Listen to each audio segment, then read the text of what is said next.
I know that this is probably going to come to a shock to many of you, but when I was a kid, my favorite superhero was Superman. It was. In fact, I loved the movie Superman 2. Anybody ever seen Superman 2? That's the one with the villains. That's the one with the 3 villains. Okay, Superman 2, best Superman movie of all time. It was fantastic. I love that movie. In fact, I watched it all the time. We actually, we had a Betamax machine. You guys remember what Betamax was? Instead of VHS? Okay, you know what a VHS is. Betamax was smaller but more reliable. It was better, but VHS won out. We had a Betamax machine, and so we actually had recorded it off of television. So I got to watch it all the time as I was growing up, including all of the commercials. And so by the time I was a teenager, not only did I have pretty much all of Superman 2 memorized, I had most of the commercials memorized too. I still remember them to this day. I remember the McDonald's commercials that were on there. I have it memorized up here. Okay, but I like the Richard Lester version of it, not the Richard Donner. I didn't see the Richard Donner until much later in life, and I still have this affinity for the Richard Lester version. But the reason that I love Superman, the reason that I loved Superman 2 specifically, was because Superman was an alien who was larger than life, and yet at the same time seemed to have so much humanity about him. Still, he could fly, he was strong, he was smart, he had X-ray vision, and if you ever watch Superman 2, you know that he had some pretty weird powers that they just decided to throw in there that just never were part of the canon, but they needed them. But he was played by Christopher Reeve. Christopher Reeve, if you're from my generation, was Superman. He was Superman. No one could defeat him. Not even 3 alien beings that had all of the same powers. He was still able to outmaneuver, outsmart, and outpower them. But on May 27th, 1995, in a very freakish accident, Christopher Reeve was thrown from his horse, and he had received a severe spinal cord injury. And he became a quadriplegic. Couldn't move from the neck down. And what happened there, when the spinal cord, when the brain loses its ability to speak to the body through that spinal cord injury, then basically the body just no longer moves anymore. So even though 3 alien beings could not defeat Christopher Reeve as Superman, a fall from a horse did. For the rest of his life, this larger-than-life Superman was confined to a wheelchair. Most of us are never going to experience that. Not that physical paralysis, anyway. But a lot of us probably at some point in time have received paralysis of a different kind. From fear, anxiety, am I making the right decision? I don't know which way to go, so I'm just not going to do anything at this point in time. We become fearful, and therefore we are paralyzed by fear. Or maybe we tend to overthink things, and so we become that's what was called a paralysis by analysis. There's just too much information, and I don't know what to do. I'm overthinking things. Maybe you've dealt with that type of paralysis. Maybe you actually still do. Maybe that's just kind of part of your characteristic. And so you have those kinds of questions of what if I make that wrong decision? What if I'm out of God's will if I do this? What if I ruin my chances with so-and-so or with such a thing? What if I lose everything in life because of this one decision? And these are absolutely real questions that people have and that they come up with, and it absolutely causes them to be paralyzed. But there are also questions that Solomon actually confronts, not specifically saying these questions, but he confronts these ideas, this paralysis, this type of thinking in Ecclesiastes chapter 11. And so as we open up Ecclesiastes 11, I want us to see 4 expressions of wisdom that might hopefully, if we take them to heart and we seek to live them out, These 4 expressions of wisdom will hopefully help us get over the paralysis. The first one is the wisdom of diversification. The wisdom of diversification. The second one, the wisdom of limitation. The third is the wisdom of gratification. And lastly, it is the wisdom of amputation. Doesn't have as many syllables, but it still works. Okay? So we have those four expressions of wisdom: diversification, limitation, gratification, amputation. The first expression of that wisdom comes from Ecclesiastes 11. It's the wisdom of diversification. We see this in verses 1 and 2. So look back at your Bibles, and verses 1 and 2. It says, "Cast your bread upon the waters, for you will find it after many days. Give a portion of 7, or even to 8, for you know not what disaster may happen on earth." So in this text here we have Solomon, who is encouraging his people to actually plan for the future. It's actually a smart thing. It's a good thing to plan for the future. It's a good thing to have questions about maybe or maybe not something might happen here. And so the fear is there. It tends to grip our hearts when we don't know about the future. And Solomon says, well, let's deal with the future itself. The future is unknown. And what is unknown can be scary. And Solomon says to his listeners, to the readers, to alleviate some of that fear, all they need to do is make sure that they cast their bread upon waters, which sounds a little weird to us. Because to me, when I read those words, they sound like I'm feeding ducks. I'm going down to the shore, I'm throwing some little breadcrumbs, and the ducks are going, "Oh, thank you," right? And that's what it sounds like. So why in the world would we want to feed the ducks? What does that have to do with relieving anxiety and fear of paralysis, right? Or paralysis of fear?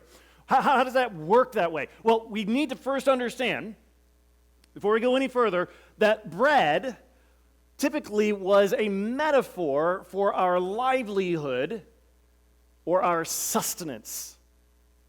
So when he is saying to them that you need to cast your bread upon the waters, what he's saying is actually you need to cast that which is part of your livelihood, that which would give you sustenance. You need to throw it out there onto the water so that it spreads out. I'm going to get into that in a second.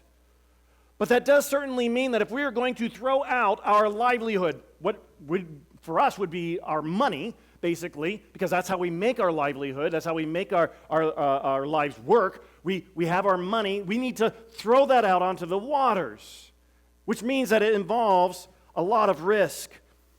Risk is a good thing.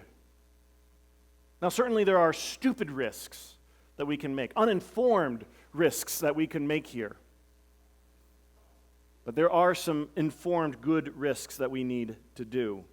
They're worth, and doing this would be worth the risk. So he says that if you will throw out your bread upon the waters, your livelihood upon the waters, your sustenance upon the waters, it will return to you after many days. And I don't want to make too big of a deal of this, but I do want to make a small deal of this, that I think that there is a reason that we have waters here and not just simply water, at least why it's translated waters. It's the Hebrew word for waters in the plural, not singular. I think there's only one time in all of the Bible that water is in its singular form. But what we see here is that the idea is it's not just one body of water that we want to throw our bread on. It's many bodies of water. For Solomon, that meant that he would basically fill up several ships.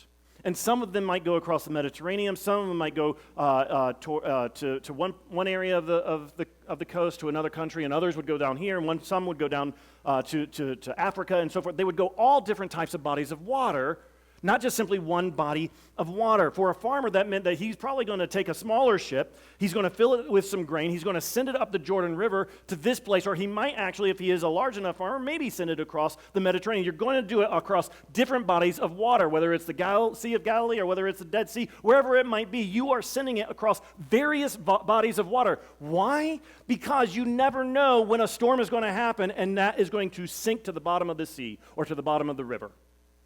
So you don't want to put what we would consider all your eggs in one basket. That's what Solomon is saying here. Absolutely, disaster can strike and you would lose everything. So you don't want to do that. You don't want to put it all in one place You want to diversify. Because the point that Solomon is making is that the future is certainly risky because it's unknown. But risk isn't an excuse for inaction. We continue to move forward, and we take those risks into the unknown, but we do so with wisdom, diversifying our livelihood. So that if disaster were to strike on the Mississippi, then hopefully it doesn't strike also on the Missouri. But even if it does, we still have the Ohio, the Illinois, we have all these other places that our livelihood has been placed on so that they can get to the destination and come back. He says the same thing in verse 2, but he says it a little bit differently. Give a portion to 7 or 8. He doesn't even say who the 7 or 8 are. He seems to purposely leave these numbers vague. We don't know exactly to what he is referring. They could be the waterways, it could be to people, it could be to ships, it could be to stores that we're going to go and give our livelihood to different stores. The the New English translation actually interprets them as investments, which I think basically captures the idea here that we are diversifying our wealth. We are spreading our wealth out into different types of investments. So we may invest in medical businesses. We may invest in some entertainment businesses. We may invest in to some AI businesses, but we are not investing all into one thing, because if one of those collapses, as we saw with maybe the Lehman Brothers and the banking system, we could basically lose it all. So we don't put our eggs into one basket. That's what he's saying. And he doesn't actually mean that, there has to be 7 or 8. Just want to make sure that we understand that. He's not literally saying 7 or 8. If you get more than 8, you're doing wrong. If you get less than 7, you're doing wrong. He's just saying a multiplicity of things. He readily admits the danger, though. He readily admits those risks. For you know not what disaster may happen on earth. So the wise solution that can solve the problem of us moving forward, especially in the manner of livelihood and manner of the economy, of our finances, is to diversify. But the implications of diversification are immense. Because not only would we necessarily diversify within the stock market, many believers, many commentaries, especially the older ones, actually believe that Solomon was referring to something that we would consider to be philanthropy. Philanthropic work, specifically to the poor.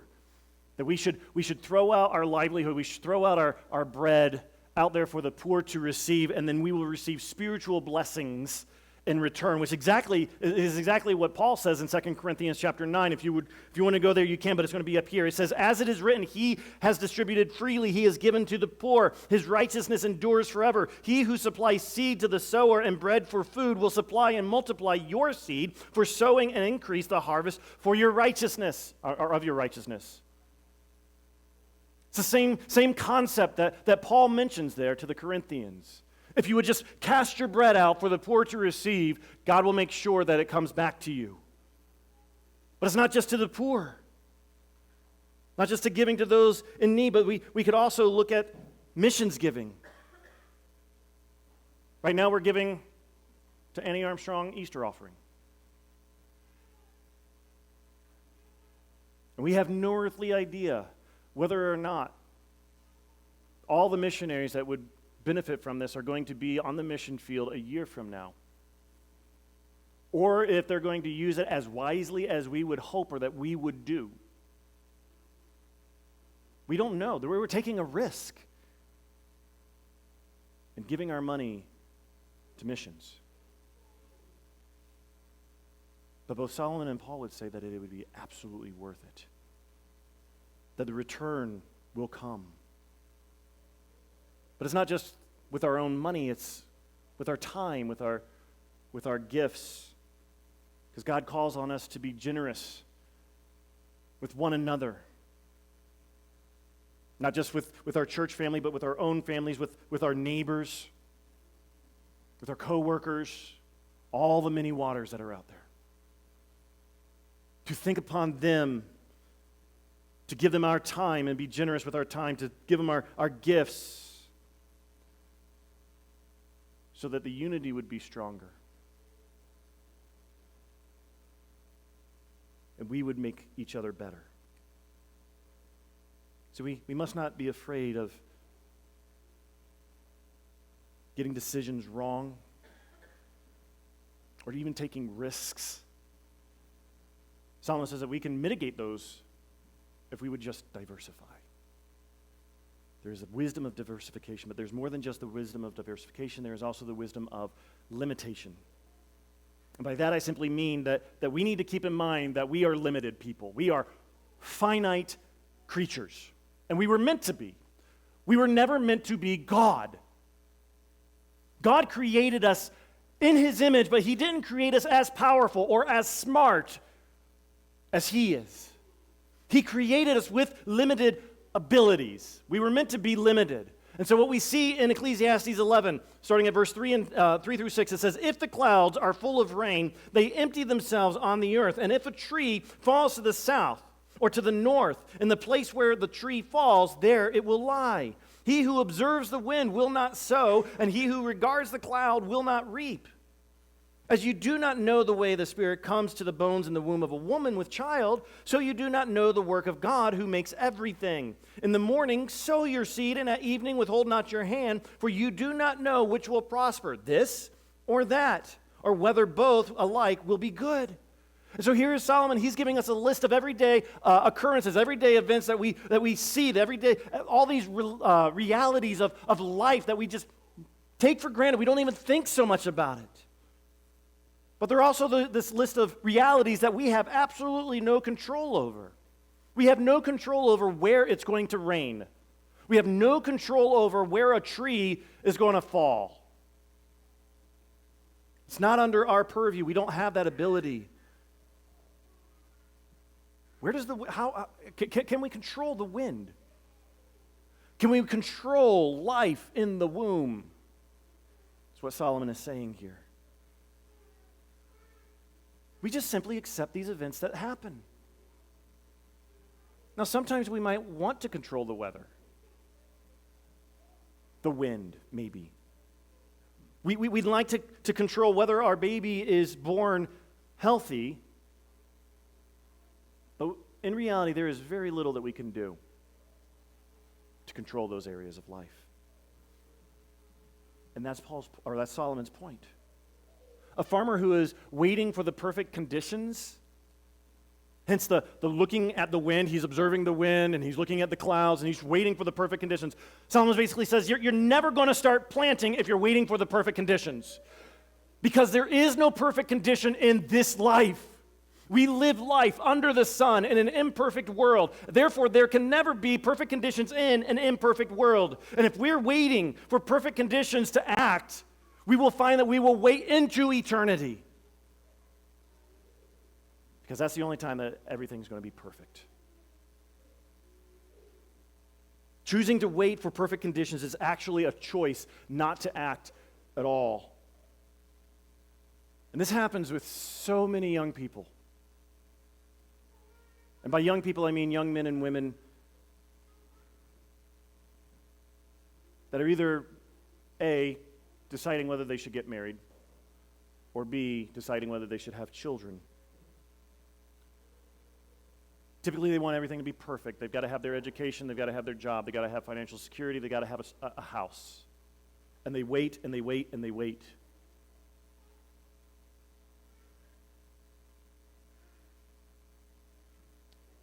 And so, whether they would realize it or not, they have been paralyzed by their own decision for perfect conditions. We could apply this to evangelism. A lot of times people will wait to evangelize, and I am speaking of myself here. We need to build a good relationship with that person. So I need to wait. I'm not going to do it yet because I need to build a good relationship with that person. But then all of a sudden we get to the point where that relationship is just too good. We don't want to lose it by bringing religion into it. And so we get paralyzed. Or We want to have all the answers, just in case they have a question, we don't know the answer. We're going to look like idiots. And what if they don't get saved? Because I didn't know the answer to that question. So in our minds, and for whatever reason, we think, well, it is better not to evangelize and tell them the good news at all than to tell them the good news and not be able to answer all their questions. We become paralyzed. We have this long list of perfect moment excuses. And Solomon says you need to stop waiting and start moving. That God is sovereign. We're not. We have our limitations. God has abilities, and his abilities are absolutely unlimited, and ours are much more limited. And we need to just simply admit that and be okay with that we are not God. And Solomon encourages hearers and his readers to get up and actually get to work, because we have no idea what the future holds. That ought not to paralyze us. It ought to actually make us work that much harder. You see, most of us tend to look at all the negatives that could happen. What if this happens, or what if that happens? I have no idea. What if I just blow it all? And we look at all of those negative aspects, and Solomon says, yeah, all those negative things, they absolutely could happen. But throw your seat out in the morning and go out there and do your work at night. Why? Because, yeah, the bad could happen, but also greatness could happen as well. Stop looking at all the negative things that could happen and start looking at all the ways that God can move in his sovereignty. You're finite, I'm finite, he's not. He is the one who is sovereign. We may not control the outcomes, but we are free, Solomon says, that God says through Solomon, we are free to act while trusting God with the results. And then it's not just diversification and limitation, but he also says that there is wisdom in gratification. Let's take a look at verses 7 and 8. Light is sweet, and it is pleasant for the eyes to see the sun. So if a person lives many years, let him rejoice in them all. But let him remember that the days of darkness will be many. All that comes is vanity. When Solomon refers to having light being a good thing, he's actually referring to just life. Waking up in the morning and seeing the sunlight. It's kind of that, if you've heard that expression that says, any day that you wake up is a good day. That's what Solomon's saying. What Solomon is actually encouraging, though, is that we actually receive the day that we wake up. When the light hits us, we receive it with joy. We rejoice in it. The other day I was praying, and Psalm 118:24 came to my mind, and I began to really just kind of meditate on that verse, and then I shared with the men my thoughts on it, and I'm going to share them with you as well, in which I was just thinking about imagining a young boy waking up early on Father's Day to make his daddy a Father's Day breakfast. He's doing it all by himself. But the toast is burned, and the eggs are a little too salty, a little runny, and because I grew up in Georgia, then we're going to say that the grits are a little too al dente. But how does the dad respond? Hopefully with joy. That his son got up and desired to show his love toward his dad by giving him a Father's Day breakfast, even though it's not exactly what the dad would have preferred and not what the dad would have made.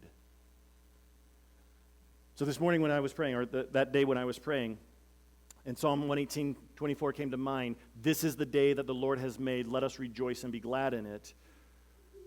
That's what I was thinking about. And you could say that, Chris, well, that was only a boy. I mean, he didn't mean to burn the toast, and he didn't mean to undercook the eggs and the grits. He's just simply doing his best. That's true. But God always gives his best to his children. And it's always perfect and purposeful and providential. And so therefore, sometimes he gives us the burnt toast, and he gives us the runny eggs and grits and over saltiness, and he does it on purpose. It's not what we would have made if it was us, but it's what a loving Father has made for us with intent.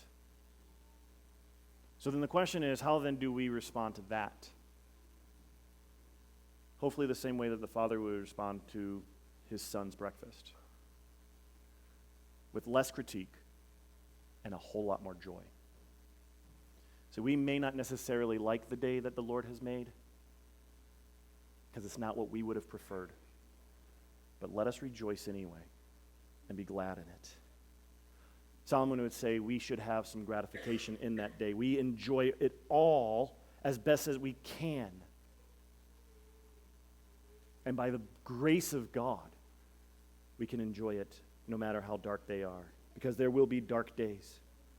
Some interpret this as eternity, that basically this is what happens after death. There are many days after death, but Solomon actually, I think he's actually referring still to this life, that there are going to be so many days in this life that we are going to wake up, and rather than seeing the light, all we see, even though there is physical light out there, all we can see is darkness, and it's like the sun doesn't even shine. When death has stung once again, when betrayals have come, when evil seems to conquer over good, have its own way even. What do we do then? What do you do on those days when we wake up and that's the case? We still rejoice. We rejoice even in the sorrow. This is where men like William Cooper really can help us out. I brought up William Cooper before. I bring him up again because he is just the epitome of one who was steeped in darkness. He was a wonderful Christian man, great friends with John Newton. In fact, he lived with John Newton, the man who wrote Amazing Grace and a whole bunch of other hymns. Let me say it that way. Hymns. Just catching to see if you're listening. He wrote a whole bunch of other hymns. Great friends with him, but he was steeped in darkness. He was depressed all the time, sought to commit suicide, take his own life multiple times, failed every single time, ended up dying of natural causes. He had gone into an insane asylum multiple times because he just did not have the will to live. And yet, as ironic as that is, he was one of the greatest hymn writers that we've ever known, and he still actually hoped in the Lord. He always looked for the time where God would remove the darkness from him and give him the light to see that he would be able to still even then rejoice. And he rejoiced in the fact that one day God would do it. And so living in gratitude, even on the darkest days, he wrote this line. I'm just going to read it real quickly for you. Judge not the Lord by feeble sense, but trust him for his grace. Behind a frowning providence, he hides a smiling face. That even in the darkest days, they are given to us providentially, perfectly, purposefully by the Lord. And though it seems to indicate to us that he is frowning upon us, that he is displeased with us, that we must have done something wrong and he is getting at us, it in fact is not that at all. In reality, he is smiling upon us with joy.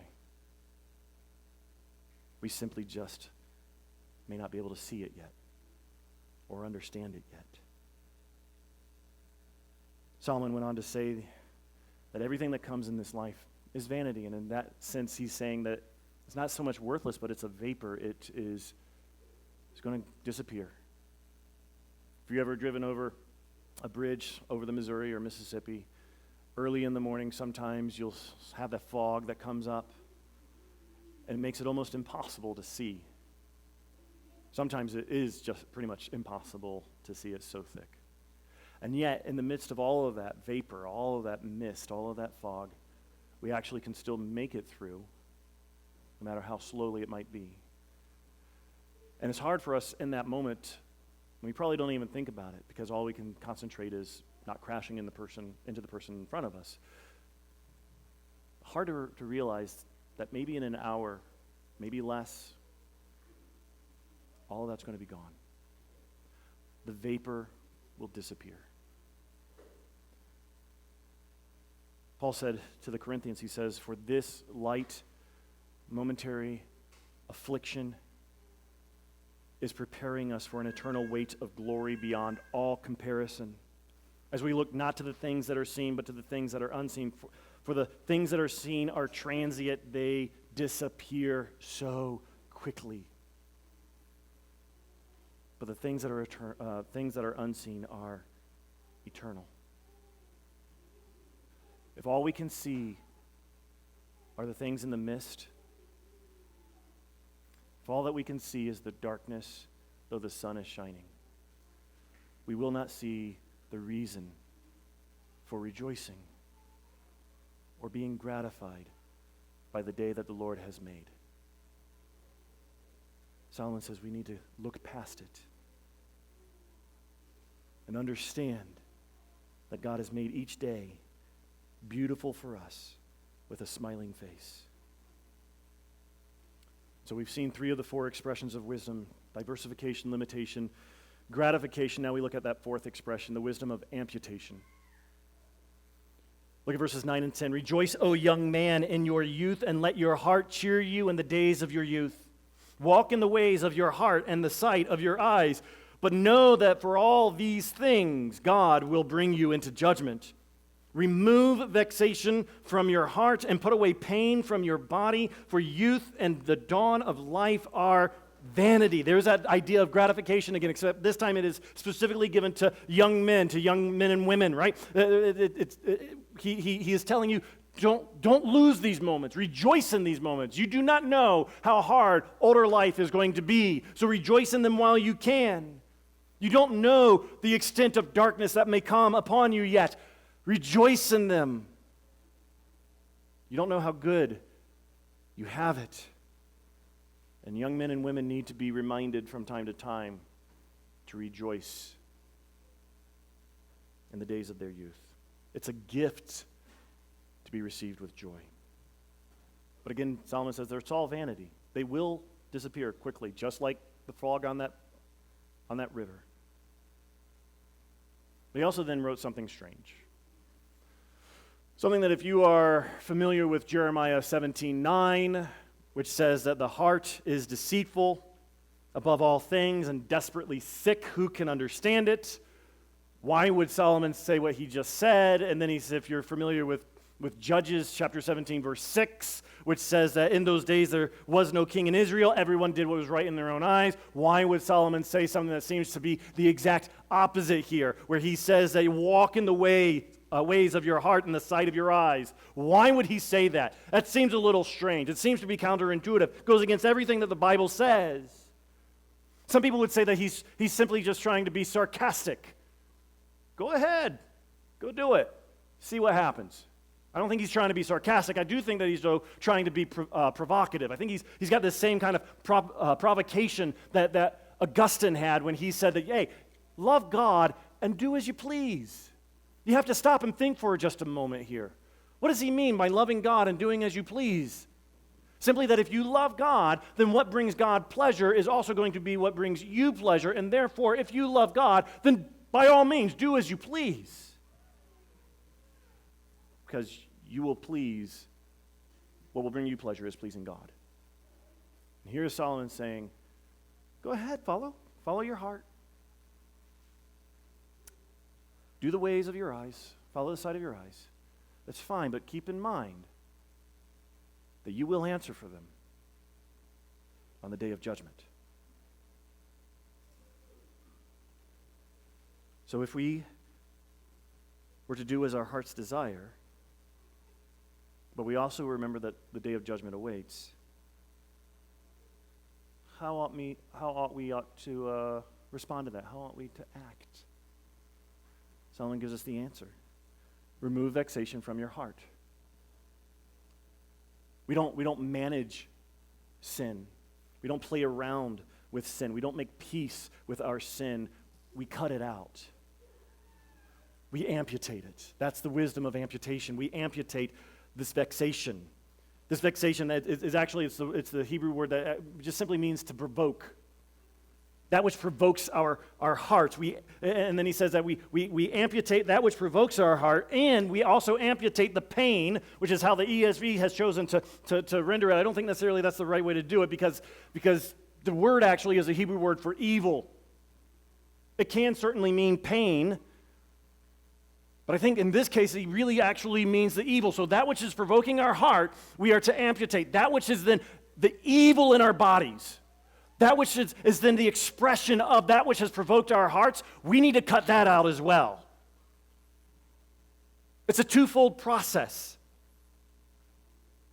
that we need to cut out. It's basically the same thing that James warns us about. He says, but each person is tempted when he is lured and enticed by his own desires. And then that desire, when it has conceived, gives birth to actual sin. And sin, when it's fully grown, brings forth death. That's what James tells us to do. Solomon says you need to cut it out before it ever happens. The desire to sin is in the heart. It's provoking us. It gives birth, expressing itself in the evils that our bodies do. Solomon says, amputate them both. It's really no different than what Jesus said when he says that we are supposed to pluck out the eye that offends us. Because it's better to go to heaven with one eye than to hell with both. It's no different than what Moses and Paul would say, that we are supposed to circumcise our hearts, cut the sin out, that which is offensive, provoking. That's the wisdom of amputation. And it's absolutely painful. Most of us would rather just be at peace with our sin rather than go to war with it. It's not too bad. Right? We're like the Israelites who just become comfortable being oppressed by the Midianites. Let's not rock the boat. And God calls us to go to war, to amputate, to cut off. It's the only way that we can live and move forward. Being honest with God and ourselves. So those questions of whether or not we should follow our hearts are answered here in Solomon. He says, absolutely you should. But only when you know how prone to wonder your heart truly is, knowing that God is going to judge you in the end. And therefore you make war over your own sin and never peace. We amputate that sin at its root and its expression. That's when we can actually start living with joy and a rightful fear of God. So as we close out, Ecclesiastes 11. We've seen how Solomon has given us wisdom to escape paralysis. He's given us four essential bouts of wisdom there, that we are to diversify, we have limitations, we have gratification, and amputation. Now, Christopher Reeve ultimately succumbed to complications due to his paralysis. We don't have to. As we grow in wisdom, fear begins to loosen its grip on us. And therefore, paralysis is loosened as well. And faith can move us forward. You may have noticed in chapter 11, as Solomon's beginning to wind up his book, we only have one more chapter left. He's beginning to sound a lot like what he sounded like in chapter 12. What we've been looking at almost every single sermon that we've gone through with Ecclesiastes, those last two verses, where he says, the end of the matter, all has been heard, fear God and keep his commandments. For this is the whole duty of man. For God will bring every deed into judgment with every secret thing, whether good or bad. That fear of God and the idea of keeping his commandments, knowing that judgment is to come, absolutely can paralyze us. It can keep us from moving. But there's really no need to allow it to paralyze us. If we would accept our limits, Receive with joy all that God is giving to us. Cut out the sin without hesitation. If that is what we would do, then it is truly showing that we fear God, that we stand in awe of Him, that we love Him dearly, more than life itself, more than the sin that so vexes us. But if we are still afraid, then don't forget that we have a mighty Savior who died and has already received the wrath of God on our behalf. And He rose again. If we were to live by the wisdom that we've just studied, then we don't need to fear about wasting our lives or making the wrong decisions, but neither do we need to fear for our eternity, because Christ has already ensured it. Let's pray.